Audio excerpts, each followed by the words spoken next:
स्कंद के अध्याय 16 से हम पाठ कर रहे हैं। भगवान चित्रकेतु महाराज को आध्यात्मिक ज्ञान का उपदेश दे रहे हैं। श्लोक संख्या 52 से आगे।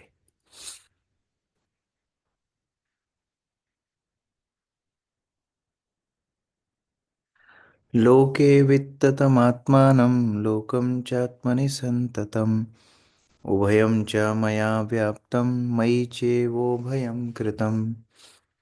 प्रतिभा माता जी। हरे कृष्ण प्रभु जी, दंडवत प्रणाम। भक्त जीव इस भौतिक पदार्थ से बने जगत में जिसे वह सुख के साधनों से भरा हुआ समझता है, यह सोचकर विस्तार करता है कि वही इस भौतिक जगत का भोक्ता है। इसी प्रकार यह भौतिक जगत जीव आत्मा के सुख के साधन स्वरूप विस्तार करता है। इस प्रकार दोनों ही विस्तार करते हैं, किंतु दोनों ही मेरी शक्तियां होने के कारण मुझसे युक्त है। परमेश्वर होने के कारण इन फलों का कारण हूँ, और मनुष्य को यह जानना चाहिए कि ये दोनों ही मुझमें व्याप्त है। हरे कृष्ण। तो भगवत गीता में क्षेत्रज्ञ के विषय में बताया गया है कैसे ये भौतिक शरीर क्षेत्र है जहाँ जीवात्मा अपने कर्म करता है। और यद्यपि वो अपने शरीर का स्वामी अपने आप को मानता है, लेकिन भगवान के ऊपर हर वस्तु के लिए निर्भर है। भगवान प्रमुख क्षेत्रज्ञ हैं, परम क्षेत्रज्ञ हैं। जीवात्मा अणु क्षेत्रज्ञ है। तो इस प्रकार से यहाँ पर भगवान बता रहे हैं कि चाहे भौतिक सृष्टि हो, भौतिक शक्ति हो, चाहे जीव शक्ति हो, दोनों ही मेरे ही शक्ति के रूप है, मेरे ही ऊपर आधारित है, मेरे ऊपर शरणागत है। जय माता जी। तात्पर्य। मायावादी दर्शन सभी वस्तुओं को गुण की दृष्टि से श्री भगवान या परब्रह्म के तुल्य मानता है। फलतः प्रत्येक वस्तु को पूजनीय समझता है। मायावाद को इस खतरनाक सिद्धांत के कारण सामान्य लोग नास्तिकता की ओर प्रवृत्त हुए हैं। इस सिद्धांत के बल पर व्यक्ति अपने को ईश्वर समझता है, जो सत्य नहीं है। जैसा कि भगवत गीता में कहा गया है, मया तद्मिदम सर्वम जगत जग जगद्रव्य मूर्तिना।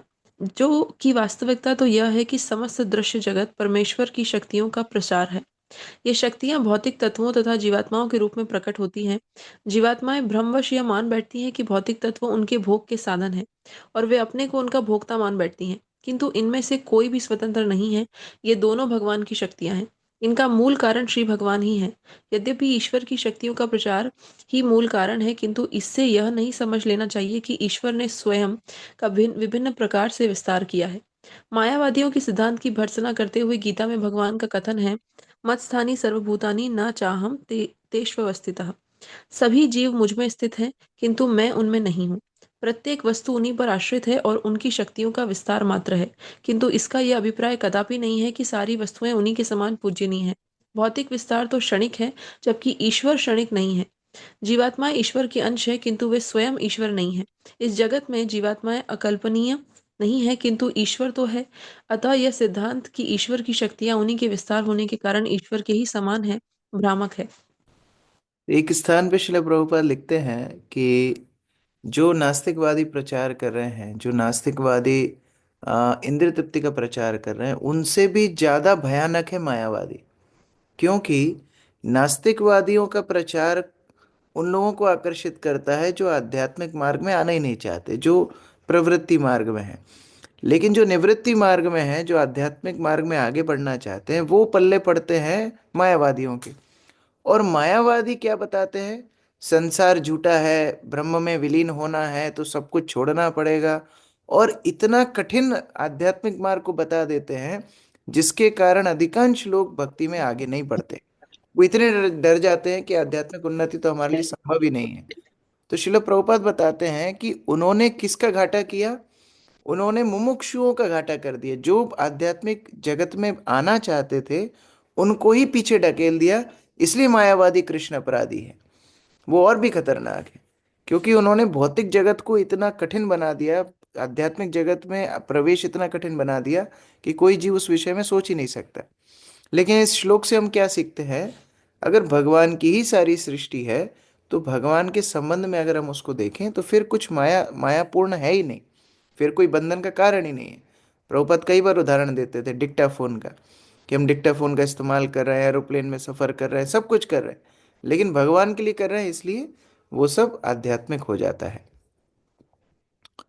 यथा सुस्पुष्ट यथा सुषुप्तः पुरुषो विश्वं पश्यति चात्मने आत्मानमेकदेशस्थं मन्यते स्वप्न उत्थितः एवं जागरणादीनि जीवस्थानानि चात्मनः मायामात्राणि विज्ञाय तद्दृष्टारं परं स्मरेत्। शोभा माता जी। हरे कृष्ण। जब मनुष्य प्रगाढ़ निद्रा में होता है तो वह स्वप्न देखता है और अपने अंतर में विशाल पर्वत पर तथा नदियां या संभवतः संपूर्ण ब्रह्मांड को भी देखता है। यद्यपि ये सारी वस्तुएं अत्यंत दूर हैं, किंतु कभी कभी जब वह स्वप्न से जागता है तो अपने आप को मनुष्य रूप में एक स्थान पर बिस्तर पर लेटा पाता है। तब वह अपने आप को अनेक स्थितियों में पाता है, यथा विशेष राष्ट्रीयता, परिवार आदि में प्रगाढ़ निद्रा, स्वप्न स्वप्न तथा जागृत, ये समस्त अवस्थाएं पूर्ण पुरुषोत्तम भगवान की ही शक्तियां हैं। मनुष्य को इन अवस्थाओं के मूल सृष्टा को सदैव स्मरण में रखना चाहिए, जो इनसे प्रभावित नहीं होते। हरे कृष्णा। तो इस प्रकार से जब तमोगुण रजोगुण सत्वगुण तीनों के प्रभाव में जीव भौतिक संसार में रहता है, तो स्वप्न अवस्था, जागृत अवस्था और सुसुप्ति प्रगाढ़ निद्रा अवस्था इत्यादि में रह करके अलग अलग अनुभव करता है। कभी राष्ट्र से अपना संबंध जोड़ता है, कभी परिवार से, और इस सब का मुख्य केंद्र है देहात्म में बुद्धि, अपने शरीर में बुद्धि। तो इन सभी कारणों से व्यक्ति को लगने लगता है ये माया का संसार ही मेरा संसार है। अंकित निगम प्रभु। हरे कृष्ण वरदानत प्रणाम। तात्पर्य: जीवात्माओं की जागृत, स्वप्न, सुषुप्त अवस्थाओं में से कोई भी यथार्थ नहीं है।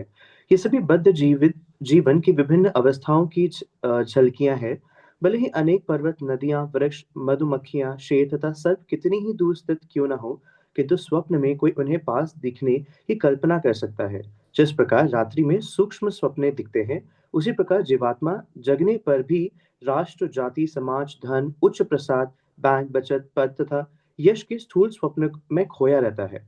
ऐसी दिशा में मनुष्य को यह समझना चाहिए कि उसकी ऐसी स्थिति भौतिक जगत के संसर्ग के कारण ही होती है।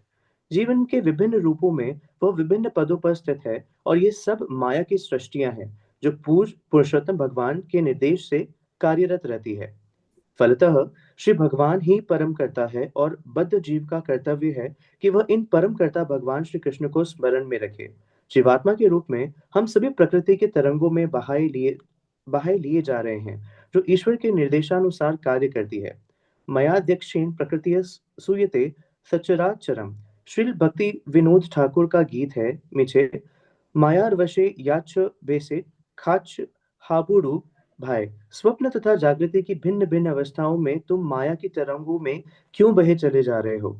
ये सब माया की सृष्टियां हैं। हमारा एकमात्र कर्तव्य यह है कि माया के अध्यक्ष भगवान श्री कृष्ण का स्मरण करते रहें।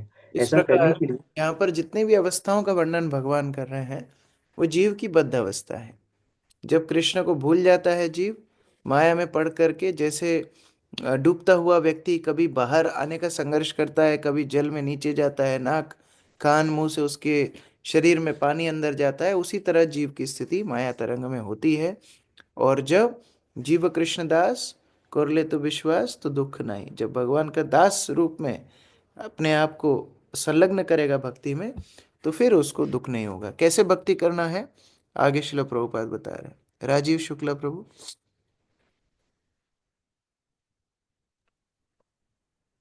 ऐसा करने के लिए शास्त्रों का उपदेश है।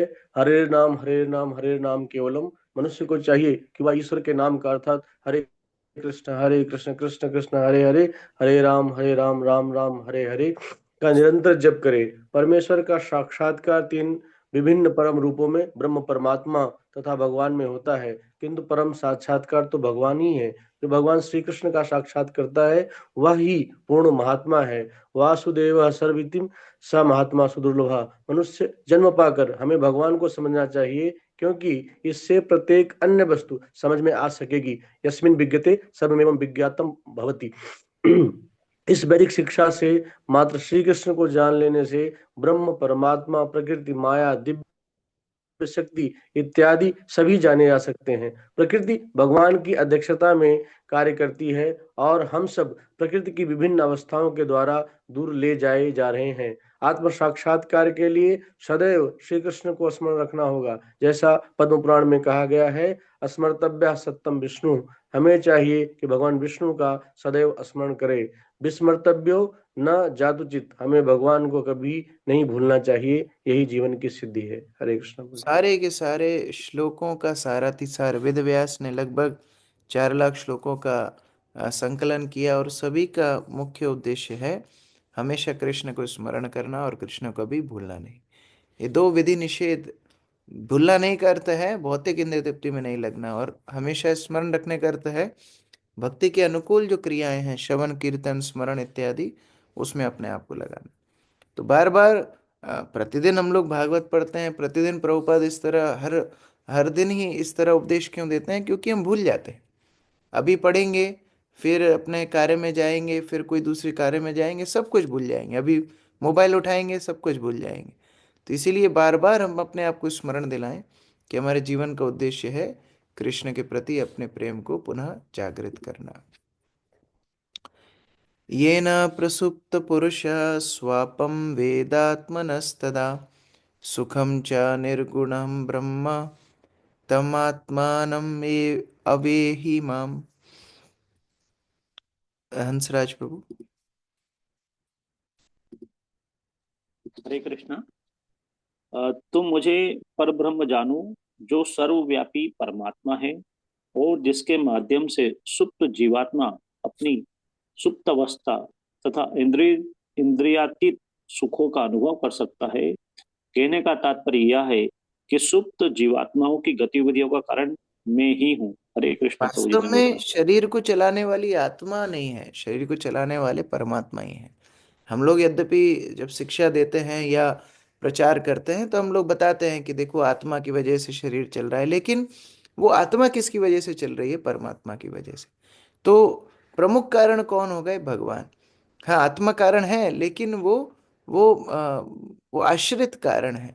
मुख्य कारण कौन है? भगवान कारण है।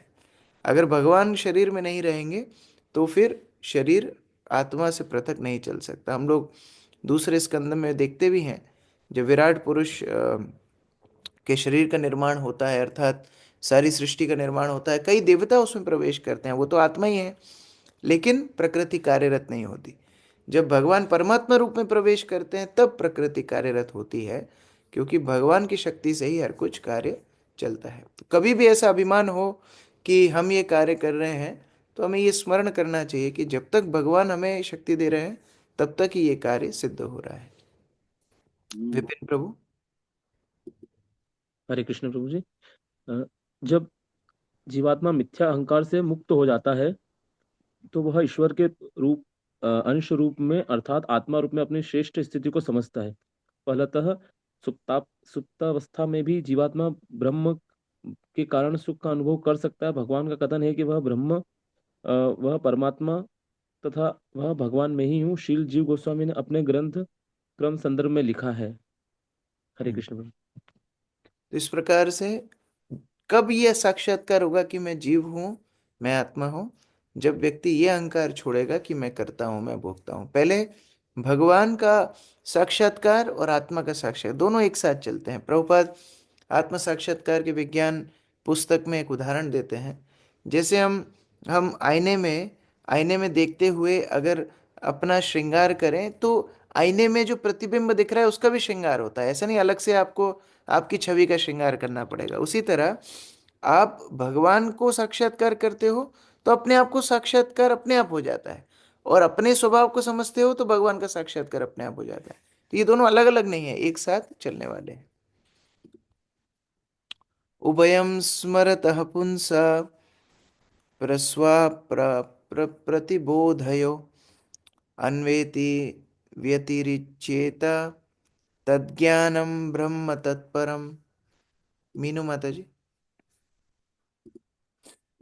यदि निद्रा के समय देखे गए स्वप्न केवल परमात्मा द्वारा ही देखे गए विषय है, तो फिर जीवात्मा तो परमात्मा से पृथक है। स्वप्न के क्रियाकलापों को क्यों स्मरण रखता है।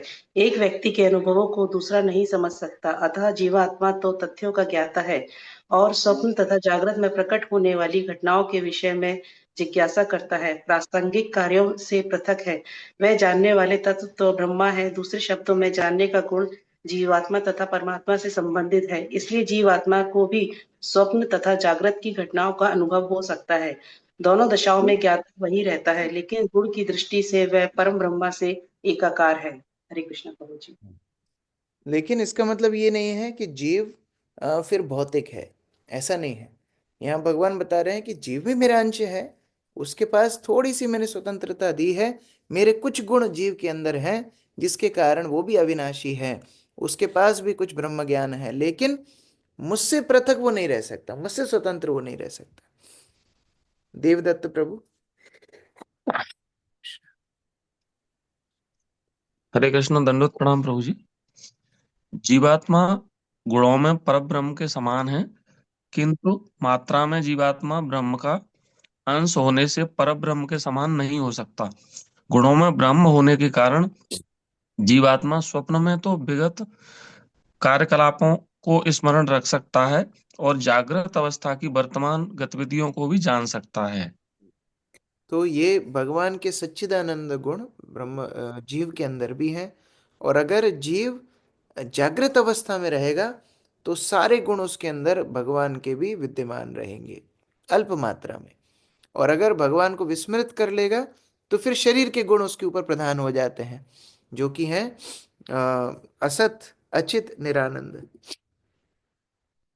यदेतत् विस्मृतं पुंसो मद्भावं भिन्नमात्मनः ततः संसारे तस्य देहाद्देहो मृतर्मृति। दीप्ति माता जी। जब जीवात्मा अपने आप को मुझसे भिन्न मानकर ज्ञान तथा आनंद में मुझसे अपने गुण रूप में दिव्य तदात्म को भूल जाता है, तभी उसका यह भौतिक बद्ध जीवन प्रारंभ होता है। कहने का अभिप्राय यह है कि वह मुझ में तदात्म्य न मानकर अपने सांसारिक विस्तारों में यथा पत्नी, संतान तथा धन में अभिरुचि दिखाने लगता है।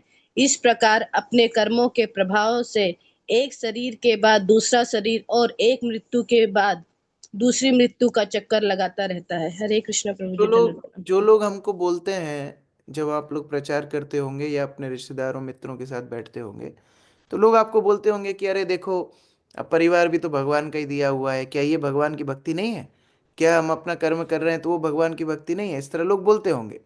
तो यहाँ उनके लिए भगवान उत्तर दे रहे हैं चित्रकेतु महाराज को, मुझे भूल करके अगर वो अन्यत्र काम करेगा तो भौतिक है, चाहे वो परिवार के लिए करे, पत्नी के लिए करे, संतान के लिए करे, जो कुछ भी करे, और मृत्यु संसार वर्तमनी, बार बार मृत्यु संसार में जन्म लेता रहेगा।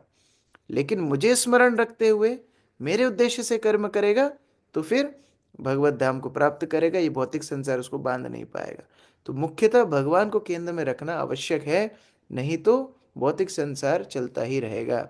ये दृष्टिकोण का विषय नहीं है कि हम ऐसा सोचते हैं और आप वैसा सोचते हैं।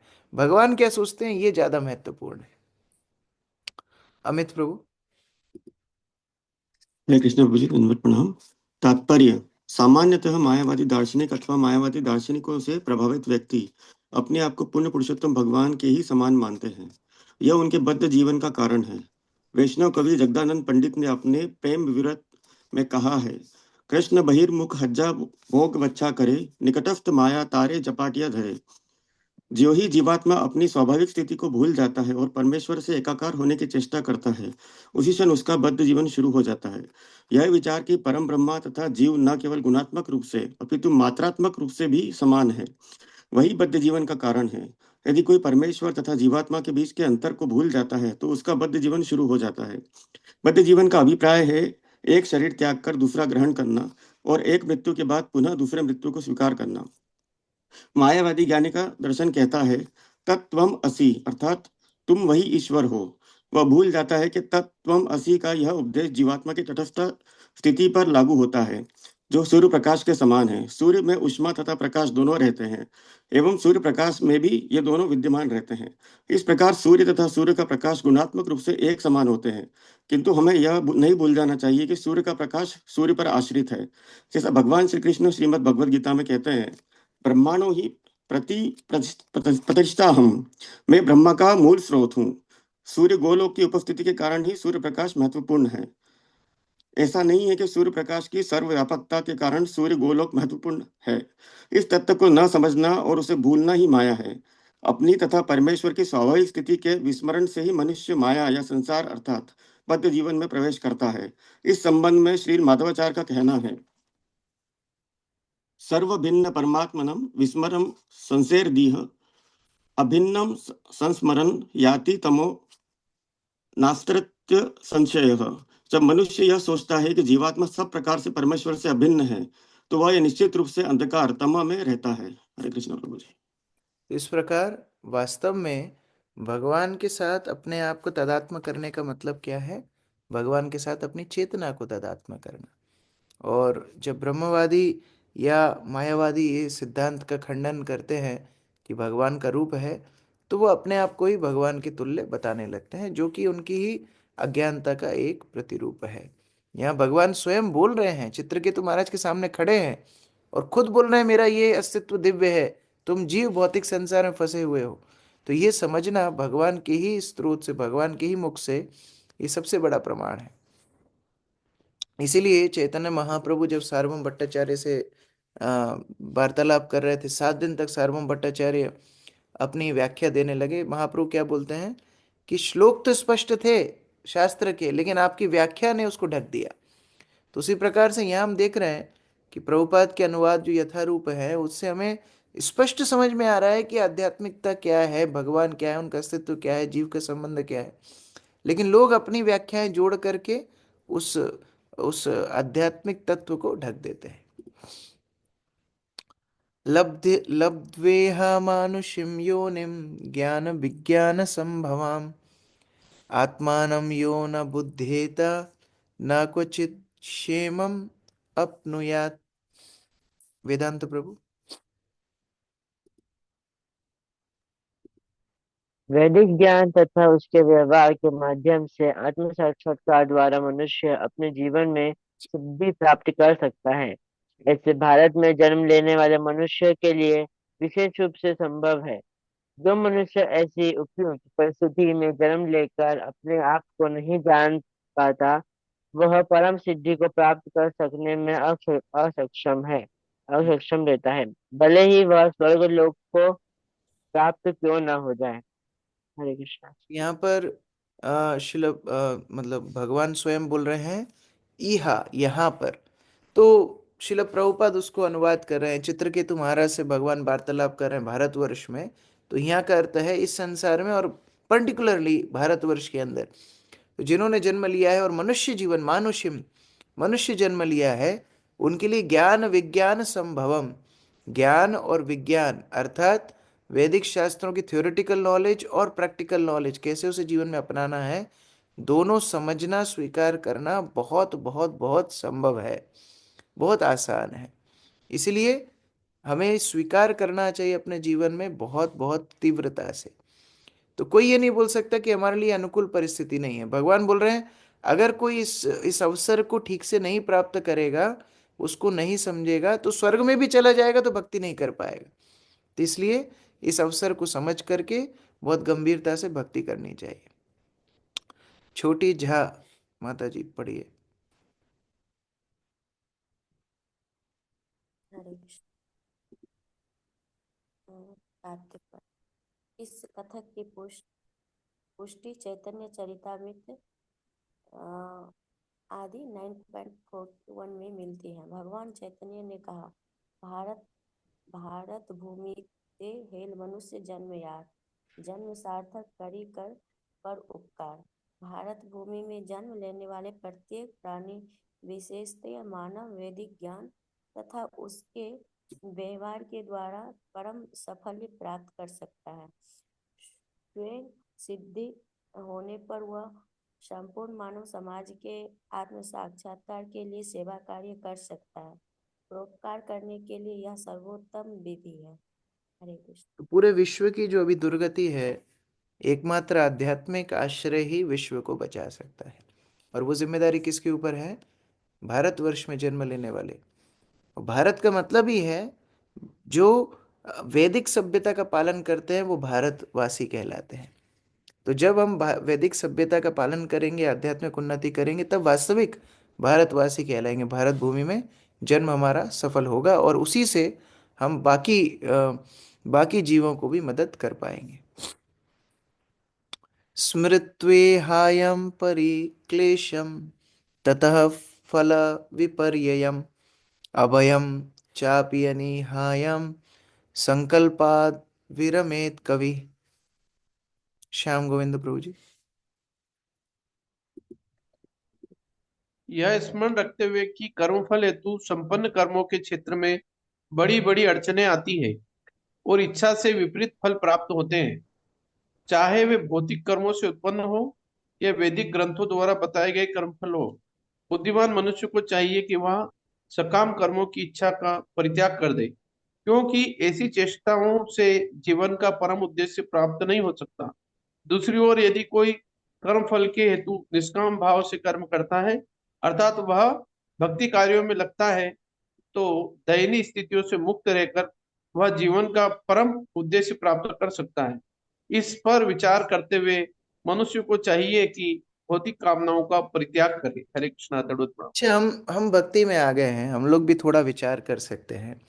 आप जब किसी को प्रचार करते हो, किसी को भक्ति में कल्टीवेट करते हो, तो दो परिस्थितियां हो सकती हैं, एक सकाम एक निष्काम। सकाम मतलब मैं यहाँ जा रहा हूँ, इतने लोगों को गीता लेनी चाहिए, फिर ये लोगों को प्रोग्राम अटेंड करना चाहिए, मेरी बात माननी चाहिए, ये लोग को सुबह उठना चाहिए, ये करना चाहिए, वो करना चाहिए। जब सकाम भाव होगा तो क्या होगा? दुख होगा। जब वो लोग बात नहीं मानेंगे तो दुख होगा। जब वो लोग झूठ बोलेंगे, धोखा देंगे तो दुख होगा। फोन नहीं उठाएंगे तो दुख होगा। दूसरी ओर निष्काम भाव क्या है? मैं तो भगवान के गुरु की सेवा के लिए कार्य कर रहा हूँ। अब ये जीव अगर उसका फायदा उठाएगा तो उसी का फायदा है, और अगर नहीं उठाएगा तो भगवान की इच्छा। ये मान करके अगर व्यक्ति प्रचार करेगा तो कितना स्वतंत्र रहेगा, कितना आनंद रहेगा, कितना वो अपनी आशावान रूप से अपना प्रचार आगे कर पाएगा। उसी प्रकार से सभी परिस्थितियों में जब तक फल के प्रति आसक्ति रहेगी तब तक बहुत संघर्ष है। और भगवान चित्रकेतु महाराज को बोल रहे हैं, इसीलिए मेरे उद्देश्य से कर्म करो, जिसको भक्ति कार्य कहा जाता है। हम कल भी अकर्म के विषय में पढ़ रहे थे। अकर्म अर्थात भगवान के विषय के लिए, भगवान के उद्देश्य के लिए कार्य करना। और जब ऐसी अवस्था में व्यक्ति कार्य करेगा तो जीते जी भी चिंता मुक्त रहेगा और मरने के बाद भी कर्म से मुक्त रहेगा। सुखाय दुख मोक्षाय कुर्वाते दंपति क्रिया ततो निवृत्तिर अप्राप्तिर दुखस्य च सुखस्य च। कौशल्य सुंदरी माता जी। हरे कृष्णा। पुरुष तथा स्त्री दंपति के रूप में पारिवारिक सहयोग करके सुख प्राप्त करने तथा दुख को कम करने के लिए कई प्रकार से योजना बनाते हैं, किंतु कामनाओं से पूर्ण होने के कारण उनके कर्मों में न तो कभी सुख प्राप्त होता है और न दुख में कमी आती है। इसके विपरीत ये भारी दुख के कारण बनते हैं। तो भगवान पति पत्नी का उदाहरण दे रहे हैं, दाम्पत्य जीवन का, गृहस्थ जीवन का उदाहरण दे रहे हैं। पति पत्नी साथ में आते हैं और बहुत प्लानिंग करते हैं कि हम परिवार को ऐसे चलाएंगे, हम देखभाल ऐसे करेंगे, हम स्वस्थ ऐसे रहेंगे, हम वरिष्ठों की सेवा ऐसे करेंगे, ये करेंगे, वो करेंगे। लेकिन पूरा का पूरा जीवन केवल दुख को दूर रखने के संघर्ष में ही चला जाता है और भारी दुख का सामना पारिवारिक जीवन में करना पड़ता है। इसीलिए अगर कोई भक्ति संबंधित जब तक कार्य करना नहीं सीखेगा तब तक दुख में रहेगा। भगवान उदाहरण से समझा रहे हैं। एवं विपर्ययं बुद्ध्वा नृणां विज्ञाभिमानिनां आत्मनश्च गतिं सूक्ष्मां स्थानत्रय विलक्षणं दृष्टा श्रुताभिर्मात्राभिर्निर्मुक्तः स्वेन तेजसा ज्ञान विज्ञान संतृप्तो मद्भक्तः पुरुषो भवेत्। अब विपर्ययाम, इसके विपरीत। विपर्य मतलब विपरीत। अब विपरीत स्थिति क्या होती है? पहले तो बताया बद्ध अवस्था में क्या होता है? और अब विपरीत अवस्था में क्या होता है यहाँ बता रहे हैं। ओजस्विनी माता जी। मनुष्य को यह समझ लेना चाहिए कि जो व्यक्ति अपने भौतिक अनुभव पर गर्व करते हैं और जगते सोते तथा प्रगाढ़ निद्रा में कल्पित किए गए फलों के विपरीत फल मिलते हैं, मनुष्य को यह भी समझना चाहिए कि यद्यपि भौतिकवादी व्यक्ति के लिए आत्मा को देख पाना दुष्कर है, तो भी वह इन समस्त स्थितियों से परे है और उसे अपने विवेक के आधार पर इस जन्म में तथा अगले जन्म में सकाम कर्म फल की इच्छा का परित्याग कर देना चाहिए। इस प्रकार दिव्य ज्ञान में अनुभवी बनकर ही मनुष्य को मेरा भक्त बनना चाहिए। विपरीत अवस्था क्या है? जब व्यक्ति अपने सकाम कर्मों से मुक्त हो, भगवान के उद्देश्य से कार्य करे और अंततः उनकी भक्ति में लगे। स्वयं भगवान बता रहे हैं। कहीं भगवान ये नहीं बोल रहे हैं कि दरिद्र सेवा, क्या बोलते हैं, मानव सेवा, माधव सेवा और दरिद्र नारायण सेवा और क्या क्या, तो भी जो भी आजकल के प्रचलन चल रहे हैं, कहीं भगवान एक भी उपदेश उस तरह नहीं दे रहे। जब तक भगवान को उद्देश्य करके जीव कर्म नहीं करेगा, भगवान की भक्ति में नहीं लगेगा, वो इस संसार से मुक्त नहीं हो सकता। तो तथाकथित अभी जितने भी ये बड़े बड़े प्रवचनकर्ता, बड़े बड़े अध्यात्मवादी जो प्रचार कर रहे हैं, भगवान के उपदेशों से वो मेल नहीं खा रहा है। एतावान एव मनुजैर योग नैपुण्य बुद्धि भी स्वार्थ स्व सर्वात्मनः गेयो यत् परात्मैक दर्शनम। सुमिता जीना माता जी। हरे कृष्ण प्रभु जी। जो पुरुष जीवन के परम उद्देश्य को प्राप्त करना चाहते हैं, उन्हें चाहिए कि वो परम पुरुष तथा जीवात्मा का भलीभांति अवलोकन करे, जो अंश तथा पूर्ण होने के कारण गुण रूप से एक ही है।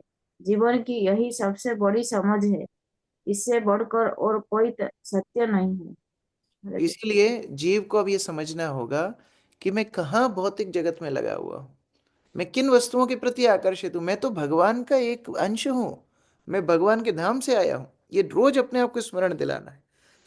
मेरा संबंध है भगवान से। जो अल्टर में राधा मदन मोहन खड़े हैं, मैं उनका अंश हूँ, मुझे उनके पास वापस जाना है। तो जब बार बार इस तरह स्मरण होगा, तब भक्ति करने के लिए और प्रगाढ़ विचार हमारे हृदय में आएंगे। त्वमेतत् श्रद्धया राजन् अप्रमत्तः वचः मम ज्ञान विज्ञान संपन्नो धारयन्नाशु सिद्ध्यसि। नमिता माता जी।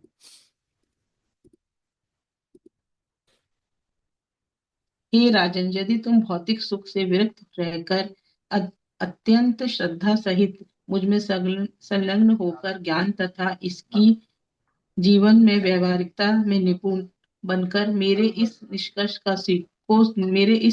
को स्वीकार करोगे, तो तुम मुझे प्राप्त करके परम पूर्णता को प्राप्त करोगे। तो अभी अंतिम उपदेश भगवान राजा चित्रकेतु को दे रहे हैं। क्या अंतिम उपदेश है? कि सर्वप्रथम भौतिक इंद्रिय तृप्ति से विरक्ति। हम लोग कई बार पढ़ते हैं, प्रभुपाद बोलते हैं कि आध्यात्मिकता में आगे बढ़ना है तो इंद्रिय तृप्ति के प्रति घृणा होना चाहिए सबसे पहले। दूसरा, जो उपदेश भगवान दे रहे हैं उसके प्रति श्रद्धा रखना। सबसे पहले भौतिक आकांक्षाओं से घृणा, कम से कम ये इच्छा होनी चाहिए कि मुझे छोड़ना है। दूसरा, भगवान के आदेशों के प्रति विश्वास। और तीसरा, अब उस ज्ञान को अपने व्यवहारिक जीवन में अपनाना, उसको अपने चरित्र में लाना। ये तीन चीजों के माध्यम से भगवान को प्राप्त कर सकते हैं। ऐसा भगवान अंतिम उपदेश चित्रकेतु महाराज को दे रहे हैं। सुखदेव गोस्वामी आगे बोलते हैं। श्री शुक उवाच आश्वास्य भगवानित्थं चित्रकेतुं जगद्गुरु पश्यतस्तस्य विश्वात्मा ततश्चान्तार्धदे हरि। अदिति माता जी। श्री सुखदेव गोस्वामी ने आगे कहा, इस प्रकार चित्रकेतु को उपदेश देकर और उसे पूर्णता का आश्वासन देकर जगत गुरु परमात्मा भगवान संकर्षण उस स्थान से चित्रकेतु को देखते देखते अंतर्ध्यान हो गए। इस प्रकार श्रीमद् भागवतम के षष्ठ स्कंद के अंतर्गत राजा चित्रकेतु की परमेश्वर से भेंट नामक 16वें अध्याय के भक्ति वेदांत तात्पर्य पूर्ण हुआ। यहाँ पर चित्रकेतु महाराज को उपदेश दे करके, जो कि सबसे सबसे ही उत्तम भेंट होती है, चाहे आध्यात्मिक गुरु की हो चाहे भगवान की हो, वह उपदेश दे करके भगवान वहां से अंतर्धान हुए। चित्रकेतु महाराज आध्यात्मिक ज्ञान में पूर्ण रूप से निपुण हो गए। आगे चित्रकेतु महाराज किस प्रकार पार्वती माँ से श्राप प्राप्त करते हैं, अध्याय 17 में कल से हम लोग पाठ करेंगे। हरे कृष्ण। ग्रंथराज श्रीमद् भागवतम की जय, श्री प्रभुपाद की जय। अमित प्रभु प्रश्न है। हरे कृष्ण प्रभु जी, धन्यवाद प्रणाम। प्रभु जी, कल हमने पढ़ा था 51 श्लोक में कर्म का तत्व समझना अत्यंत कठिन है। तो प्रभु जी, कर्म का तत्व क्या है एक्चुअली? वास्तव में कर्म कैसे काम करता है, कैसे हम तक पहुंचता है, क्या इसके रिएक्शंस होते हैं, ये सब समझना बहुत कठिन है। क्यों? हमको लगता है हमने अपने जीवन में क्या गलतियां की हैं जिसके कारण हमें ये कर्म बंधन लग रहा है। अब आप विचार कीजिए, कई बार हम जो सुविधाएं इस्तेमाल कर रहे हैं वो सुविधाएं कैसे बनी है उसका भी कर्म में लगता है। मान लो आप ट्रेन में बैठे हो, अब ट्रेन में जिन्होंने भ्रष्टाचार किया है और जिस माध्यम से वो ट्रेन बनी है उसका भी आपको अंश लगेगा, क्योंकि आपने उसको इस्तेमाल किया। उस पे जो लोगों ने बैठ के पाप कृत्य किया, आप बैठे हो, उस सूक्ष्म विचार आपके अंदर भी आएंगे, फिर आप उससे पाप करोगे, वो भी आपको अफेक्ट करता है। मैं एक सिंपल उदाहरण दे रहा हूँ, उसी के माध्यम से कई कई ऐसी ऐसी वस्तुएं हैं। जैसे अभी हम एक स्थान पे गए थे, तो वहां पर एक समुदाय ने लगभग 200 करोड़ रुपए खर्चा किया अपना चातुर्मास का कार्यक्रम करने के लिए। बहुत बहुत बड़ा आयोजन किया। और वो लोग अहिंसा का प्रचार करते हैं कि किसी जीव को नहीं मारेंगे, हम लोग तो पानी भी छान के पिएंगे, हम तो आलू भी नहीं खाएंगे, गाजर भी नहीं खाएंगे, अदरक भी नहीं खाएंगे, क्योंकि वहाँ जीव की हिंसा हो जाती है। लेकिन इतने बड़े क्षेत्र में सीमेंटेड वो किया, सब कुछ किया, और फिर उसको उखाड़ के फेंक दिया, तो कितने जीवों को मारा अब ये पता नहीं पड़ा। तो जब गाजर मूली से जीव मर रहे हैं, तो इतना बड़ा एरिया में सीमेंटेड किया, फिर उसको उखाड़ दिया, 4 महीने के लिए इतना बड़ा विध्वंस किया। क्यों किया? हमारे हमारे अनुष्ठान करने थे, हमको अहिंसा के ऊपर प्रचार करना था। तो कोई व्यक्ति बच ही नहीं सकता उससे। ये कर्म की गति इतनी जटिल है कि वास्तव में उससे कोई बच नहीं सकता। इसलिए भगवान बोलते हैं अकर्म, मेरे लिए कर्म करो।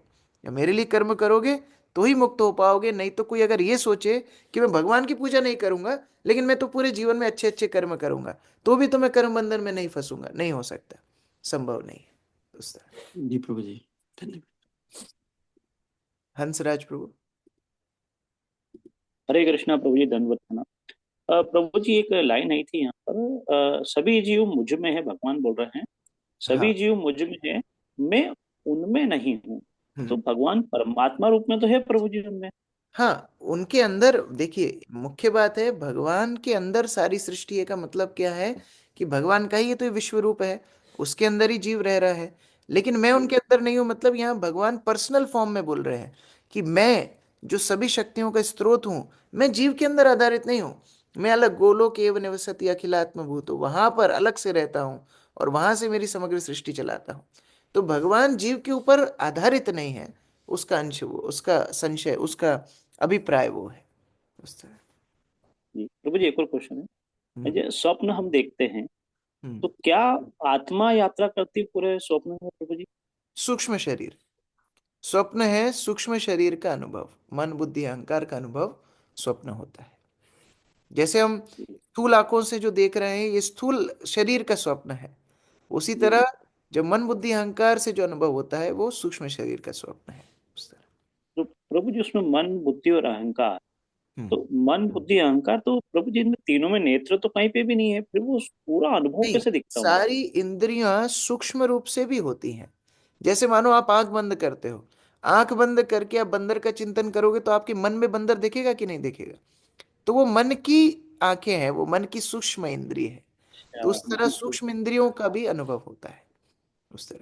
जैसे मानो इवन आप लेटे लेटे आंख बंद करके चिंतन करो कि गुलाब की सुगंध कैसी होती है, तो वो भी अनुभव आप कर सकते हो। आप सोचो गुलाब जामुन का टेस्ट कैसा होता है, वो भी आप अनुभव कर सकते हो। तो यद्यपि स्थूल इंद्रियां नहीं कर रही है, लेकिन सूक्ष्म रूप से अनुभव स्टोर्ड है उस तरह। मतलब वो स्वप्न के मतलब कितना सटीक, मतलब इतना साइंस तो मतलब साइंस में नहीं बना सकता प्रभु जी, इतना सटीक, मतलब कि हम सोने के उठने के बाद हम देखते तो हमको सब याद रहता है क्या हमने क्या क्या देखा। हाँ, उसके बाद भी वो लोग वैदिक शास्त्र को नहीं मानते। तो ये हट है, ये बच्चों की जैसे हट होती है वैसी हट है। ठीक प्रभु जी है। एक और क्वेश्चन, क्षमा चाहूंगा। हाँ। प्रभु जी भगवान को भूल जाते हैं, ये भौतिक चीजों के कारण हम भूल जाते हैं, तो इसको हम कैसे हम स्मरण भगवान को करें? भूलते नहीं है, हम भगवान को भूले ही हुए हैं। सत्संग में कभी कभी स्मरण करते हैं। इसी की हमको मात्रा बढ़ानी है। जब हम भगवान की भक्तों का संगति करें, भगवान के नाम का जप करें, शास्त्रों का अध्ययन करें, उससे मात्रा बढ़ेगी। बद्ध अवस्था में भगवान का चिंतन बहुत बहुत मुश्किल है। तो जितना हो रहा है उसी के लिए कृतज्ञ करके इसकी और मात्रा बढ़ाने हैं, ये विचार जी, करना। ठीक है। थैंक यू प्रभु जी। हरे कृष्णा प्रभु जी, धन्यवाद। जगदीशानंद प्रभु। हरे कृष्णा प्रभु जी, दंडवत हरे प्रणाम। कृष्ण। हाँ, प्रभु जी आपने अभी बताया था कि ये श्लोक जो है उसकी व्याख्याएं अलग अलग तरीके से नहीं होती हैं, या हम्म, व्याख्याएं एक जैसी नहीं करते हैं हम्म। कोई भी श्लोक की, मगर संस्कृत में ये समझ में आता है कि सबका मीनिंग एक ही जैसा होता है। तो इसको किस तरह से इंटरप्रेट करें? संस्कृत में एक ही जैसा मतलब? मीनिंग निकलेगा, अर्थ एक ही निकलेगा। नहीं, संस्कृत शब्दों का क्या होता है, एक ही शब्द के कई कई अर्थ होते हैं। जैसे यस प्रभु। हम लोग कई बार सुनते भी है ना, जैसे अजा, अजा मतलब बकरा भी होता है, अजा मतलब जो भगवान स्त्रोत है सबके वो भी है। हम लोग रामानुचार्य के जब चरित्र चर्चा कर रहे थे अभी कुछ दिन पहले सूरत में, तो काप्यसाम शब्द का हमने अर्थ देखा था। तो कैसे अलग अलग शब्दों के अलग अलग अर्थ होते हैं। तो जब तक कोई परंपरा में श्रवण नहीं करेगा ना, तो वो अपने हिसाब से फिर उसका अर्थ निकाल लेगा। और इसी कारण से क्या होता है कि अर्थ का अनर्थ हो जाता है। इसलिए पूर्ववर्ती आचार्यों की टीकाओं को रख करके श्रील प्रभुपाद ने ये तात्पर्य लिखे। जब प्रभुपाद तात्पर्य डिक्टेट करते थे, तो श्रीधर स्वामी की टीका, विश्वनाथ चक्रवर्ती ठाकुर की टीका, ये सब टीकाएं अपने सामने रख करके फिर प्रभुपाद ने ये तात्पर्य दी है। नहीं तो केवल संस्कृत पढ़ने से भागवत जैसे उच्चतम ग्रंथों का कोई अनुवाद करना बहुत बहुत कठिन है। नहीं तो अर्थ का अनर्थ हो जाएगा। ये मुख्य बात। अच्छा प्रभु, जैसे प्रभु ने एक ही श्लोक की बहुत सारी व्याख्याएं दी हैं, हाँ, वो सारी समझ में सत्य आता है। व्याख्या हैं। जैसे यही श्लोकों को हमारे आचार्य भी कई कई व्याख्याएं करते हैं, लेकिन वो सारी व्याख्याएं प्रमाणित होती हैं। ऐसा जरूरी नहीं है कि एक ही व्याख्या हो। प्रमाणित व्याख्याएं भी विस्तृत हो सकती हैं, लेकिन उन व्याख्याओं को परंपरा में होना जरूरी है। तो उसमें मूल सिद्धांत एक ही रहेगा। जैसे जब राजा चलता है ना, तो सारे के सारे जो उनके मंत्री हैं, सिपाही हैं, वो सब राजा के पीछे चलते हैं। उसी तरह हर ग्रंथ का एक प्रभास सूत्र होता है। प्रभास सूत्र के अनुकूल जितनी व्याख्याएं होंगी, वो सारी व्याख्याएं प्रमाणित मानी जाएंगी। भागवत का प्रभास सूत्र माना गया है प्रथम स्कंद के तीसरे अध्याय में जो श्लोक आता है, एते चांस कलह पुंसा कृष्णस्तु भगवान स्वयं। जब तक व्याख्याएं इस श्लोक के अनुकूल होंगी, तब तक व्याख्याएं प्रमाणित मानी जाएंगी। और अगर इस श्लोक से विपरीत हो गई, तो अब राजा के समर्थन में व्यक्ति नहीं रहा, तो वो टीम से आउट हो गया, तो वो व्याख्या फिर प्रमाणित नहीं मानी जाएगी। ये डिफरेंस होता है। Thank you so much. Hare Krishna. Srila Prabhupada की जय। संवेद। प्रभु